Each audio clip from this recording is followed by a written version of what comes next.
that why you jumped onto the opportunity that Def Jam proposed? Because we've had some of your colleagues sit on the same chair, and they have argued that sometimes it's good to be independent. You see, we know that. I sometimes I just decide to speak less because I can say that I have the moral right to talk any talk. Yes, because I will be able to match up to any colleague in this room beyond Ghana to speak industry or speak what we know.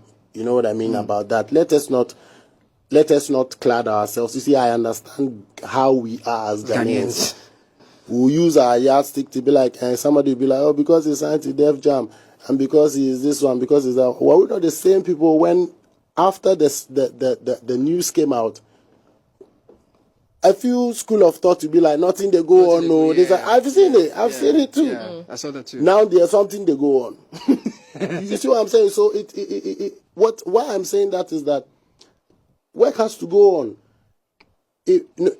Some people will say that 10% of 1 million is better than 100% of 100,000. Right. You know what I mean? Yeah. I don't know. I'm just trying to give that example that we know. So it's not, there's so much work to be done at every level. The higher you go, the more the work rate. And we want to grow out of our small spaces. We want to push. I can tell you that any Ghanaian musician would love to want to grow and get to heights as a musician. And there are processes and there are different arrangements that make that happen. Like for me to come to this studio, we have to go through the producer. You can't just walk randomly and come. There are processes. So realistically, you have to be fit. What would I be doing here if I wasn't fit enough to sit in this chair? It goes the same way. So if maybe you are not well fit yet to be able to have some certain conversations, and we know it's the truth now, you have to position yourself to be able to have certain conversations. You know what I mean? You don't just sit there. I, at a certain point, would be like, listen, from 2020 to 2023, I had released only 3 songs. Which two of those songs are on the album, and even so, that was towards the latter part. Look at if I risk, because I understood my brand power. No bragging.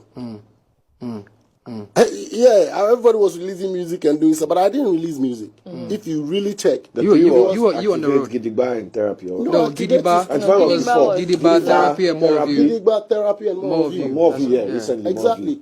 After the album had been released, so people said, my mind said no go there. But behind the scenes, we knew what we were doing. We were trying to make, and then I came with therapy in a long while, and everybody was like, "Woo, are you changing your style?" There's always some level of planning. There's always some level of conscious efforts. I'm not one of those artists, respectfully, that does anything anyhow. No way. No. Because I always look at growing. What next?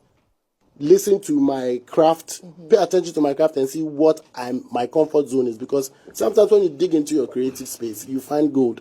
Sometimes when you dig, you find diamond. Another times when you dig, you find copper. That's how I understand my creative, levels. You understand? So sometimes you see, we find a reggae song. We understand the thing because it's a long journey as far as I'm concerned. So partnering with Def Jam, go and partner. If it be easy, do them. You jump into my next question. Go and partner.